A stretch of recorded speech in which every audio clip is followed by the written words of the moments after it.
कुछ 2-3 मैं बातें या दोस्तों आपको बताना चाहूँगा। एक तो यूपीएससी को क्रैक करने के लिए जो हम उस टाइम पर जब पास हुए तो कुछ लोगों ने आके हमसे पूछा कि आपने इसको कैसे क्रैक किया। तो 3 गुरु मंत्र मैं उस टाइम दिया करता था। सब लोग जानते हैं, कोशिश करते हैं ये समझना, ये जानना कि क्या पढ़ना है, पर मैं कहता हूं कि आपको ये जानना जरूरी है कि क्या नहीं पढ़ना है। कई बार हम ज़्यादा पढ़ाई के चक्कर में इतना मटेरियल इकट्ठा करते हैं, ये किताब भी लिया, वो पेपर्स भी लिया, ये मटेरियल भी लिया, उसके फ़ोटोकॉपी भी कर लिए, किसी ने बताया कि वो किताब वहाँ मिलती है, वहाँ से भी वो किताब मंगवा ली। इतना सारा मटेरियल इकट्ठा कर लेते हैं कि हम अल्टीमेटली कंफ्यूज हो जाते हैं। हमें ये जानना चाहिए कि हमें क्या नहीं पढ़ना है। सबसे पहले जब मैं पढ़ाई कर रहा था तो मैंने बहुत सारा मटेरियल जो मुझे नहीं पढ़ना था हटा के मैंने दूर कर दिया, तो मेरे पास बहुत थोड़ा सा ही मटेरियल बचा पढ़ने के लिए, जो आसान हो गया। दूसरा, अपने आप को कभी स्ट्रेस अप मत करो। कभी भी ये मत सोचो कि आपको 10 घंटे या 12 घंटे पढ़ाई करके ही कामयाबी मिलेगी। Keep it light, take it easy.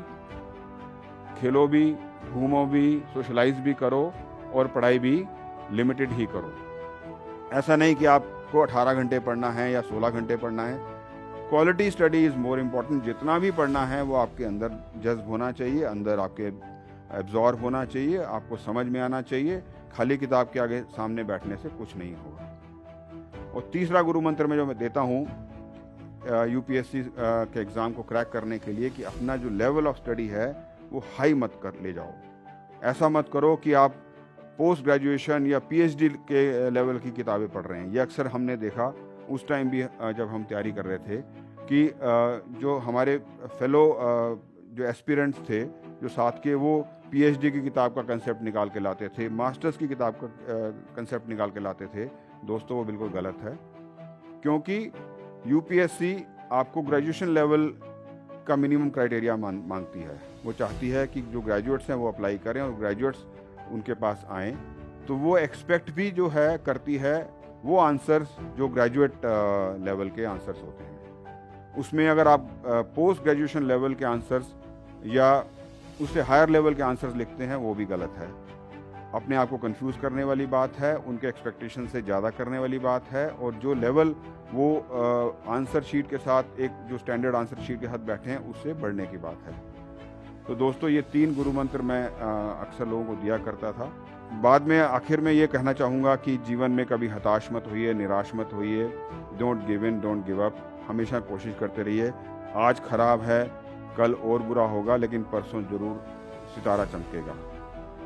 अपनी मदद आपने खुद करनी है, ये आप ध्यान में रखिए। कोई दूसरा आदमी या कोई बाहर का आदमी आके आपकी मदद नहीं करेगा। और तीसरा, ऑलवेज बी होपफुल।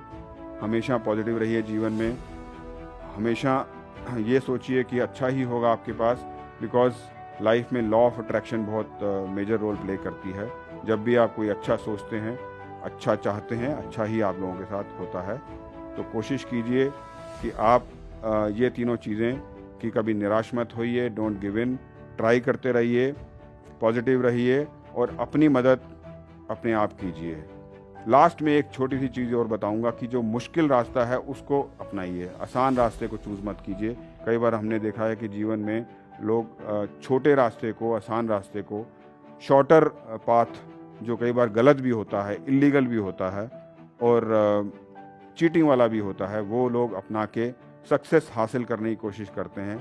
मेरा मानना ये है कि उस रास्ते से पाई गई, पर्याप्त की गई जो सक्सेस है, वो शॉर्ट लिव्ड होती है, वो थोड़े समय के लिए होती है। लंबे चलने वाली जो कामयाबी है उसको मुश्किल, कठिन रास्ते द्वारा ही प्राप्त किया जा सकता है, जो सही होता है।